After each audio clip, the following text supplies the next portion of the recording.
I hold my breath, I grit my teeth, I get in the stance, I lower my head, I start thinking, images start coming up, memory starts coming up. You know, you're my boss yelling at me, and I don't look at you and say, wow, he's having a bad day. Well, poor guy, you know, it's not that important, you know, we're just selling widgets, you know, I mean, what's it? So our sales is off. So it's my father yelling at me. I'm angry inside, I'm burning, I'm burning, I'm burning, I'm angry. And I can't yell back at him because he's my boss all over the job. So guess who I yell at? Yeah, I bring it in. Anger is coming, it's all stored up. So when you're looking at yourself, when you're looking at this animal self that wants to protect itself, and it can't, it's being held in leash by social conditions, you know, by the fact that, no, you can't go attack him back, even though he's yelling at you because you did something wrong. You have to shut up, you have to be quiet, you lose your job, you won't have any money, you can't pay your rent, blah, blah, blah. All that intellectual stuff suppresses that, you know. Instead of, you know, and then you should, you know, one of the ways you could go home, you could say, oh, what a day. Yeah, so-and-so is really blown up. Look, you know, I'm going to go, you know, release some energy here. I'm going to go clear my energy first. You know, maybe scream in the pillow, or maybe take a cold shower, or take a run or something, but to release the energy so I don't drop it on you because I'm really full of all this anger and stuff. And you start to look at it and you start to see that anger isn't anger. Anger is heat, pressure, heartbeat. A certain type of breath is anger. Some people hold their breath, a certain stance, certain way of thinking, mulling it over and over, repeating the thing, repeating it. Maybe not coming home and sharing it with your wife. Maybe holding it, well, you know, I don't want to depress her, I don't want to think our job is in jeopardy. You have all these reasons why you don't come home and share it, so you tuck it down. And then you became, if you're in a job like that with somebody who's always going off on you every day, you become a resentful, angry person because that's what's inside of you. You're not releasing it. How are you releasing it? You have to release it through talking. Yes, you can go scream in the pillow. Yes, you can go run, take a cold shower, whatever it is. But then you have to talk it out, you know, because it was put in. You know, that's how we release. We release through talking. You can meditate and you can release, but the way you ground it is by talking. That's why relationships work. When they do work, is because we communicate and we talk to one another. We talk about our feelings. We talk about the negativity.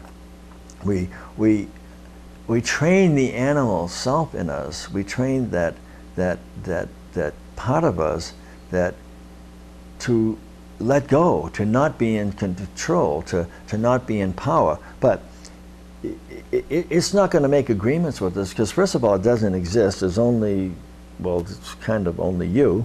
But it's about releasing storehouses of energy, you know. And if we release it every day, we have a better chance of working on the stuff in the past. If we hold on to it every day, well, we're just pushing it down, pushing it down. And you really can't do that very long by yourself. You need help, you know, alcohol, drugs, work, you know. Work till 10 o'clock at night, come home, I got no time to talk and stuff like that. Go to sleep, get up in the morning, work, keep yourself busy, keep yourself going so that you don't have to deal with these feelings because they're scary. In the end, you get divorced anyways. So you might as well come out with it and say, you know what, I don't love you anymore. You know, you say, oh, might be not the way to do it actually, but you know, you say, dear, I want to clear somebody up, but at least if you get it out, and you say, you know, and hopefully you have somebody say, why don't you love me anymore? Just because, well, you're not beautiful. You know, say, well, why am I not beautiful? What is it that you're not seeing in me? And you're saying, well, you know, and then you can get to some depth of what's really underneath this. You're not feeling validated anymore. Maybe you're feeling old, you know. Maybe you're tired of this job, it's beating you, you're getting older, and you want to renew your life. You want to get some new, so you go to a younger person. It's an old story. It's an old story. You know. If you go to the younger person and you do this, then what happens is that, well, you start a new process going, don't you? And you leave a lot behind, you know. So you start to wake up to the fact that, oh, you know, what I have here is 20 years or 15 years of work with another person. in an entity. And what am I here to do, you know? Am I here to feel young, or am I here to awaken? They're different. They're different. When you awaken, you feel young, but if you're going to feel young, you more than likely go back to sleep. In other words, you become unaware of your emotional processes and unaware of the consequences of doing what you're doing. You know? So one of the ways that we deal with this self is that we understand the consequences. We understand the consequences of promiscuity. We understand the consequences of domination and control. We understand the consequences of having such a sensitive self and aura and ego that nobody can say anything around you. Everybody walks on eggshells around you. Is that what you want? Is that you want your family and your kids to be scared of you? Why would you want that? Because you're afraid. You're afraid that if you're not scared of you, you won't be in control. And you need to be in control. You need to have things the way you want them. And if you don't do that, if you're scary, then you get things the way you want. You know, you might want to get up in the morning and you don't want anybody to, you know, bother you. So you say, oh, don't talk to mom or don't talk to dad until they have their coffee. You say, well, that's a decision, isn't it? You know, because if you were working as a healer or as a doctor or as somebody that had to be, let's say you were a soldier, even a soldier, you know, and you were supposed to get, you know, you were called quickly at 4 o'clock to get up. Well, you get out of there and you are surly and angry, you know, who's going to put up with that? Not your fellow people, not your superior officer. So you change your energy, you know. So it's all a choice, you know. It's saying, well, I have to have my cup of coffee before I talk to anybody. No, you don't.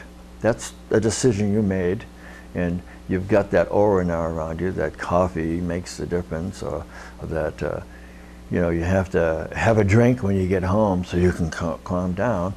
Maybe you do think you have to have that, but no, you don't. You could just as well calm down without that. You may be addicted to that process now, and it might take you a way to get out of it, you know.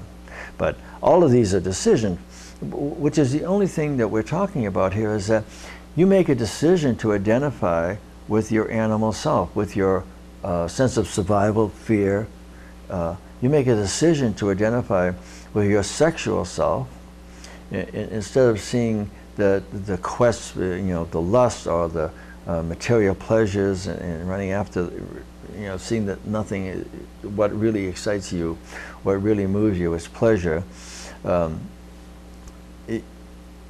That identification is shallow. I mean, it comes out in the end that it doesn't wash. It's not a life.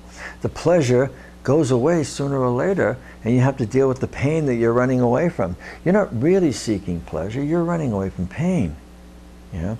If the joy of just living life is enough, you don't have to get into all these elaborate things and electronics and exotic vacations. I mean, sure, they're fine. They're not bad in and of themselves. If we identify with it, this is what makes me happy. I have to have this. This will make me happy. No, you don't. You don't have to have it. You're deciding to have it, and whatever. You know, we all have our stuff to work on, but don't make the statement that this is the way it has to be, because no, you created that. Or your past created it and you've identified with. You've identified with the fact that I have to have a certain amount of control here. I have to be, you know, people have to be careful when you come in. Don't bother Daddy when he's in his office, you know, and stuff like that. You know, when he's in his den, don't go near Daddy. I say, why? Why? How come? He said, well, he has to concentrate and stuff like that. Why? What's he on the computer doing, you know? It's, you know, it's all that, and you put that aura out, and you protect yourself, and you make it bigger and bigger and bigger, and all of a sudden, one day you wake up and you got what you wanted. You're all alone now. They've all left. They've all gone. You win. You get to control your space, and then you find out you can't control the inner stuff. The inner stuff is bubbling up. You can't control those feelings anymore. You know, the feelings of aloneness, the feelings of fear of what's going to become of me, you know, nobody there to love me. I never understood that love comes from within inside of me.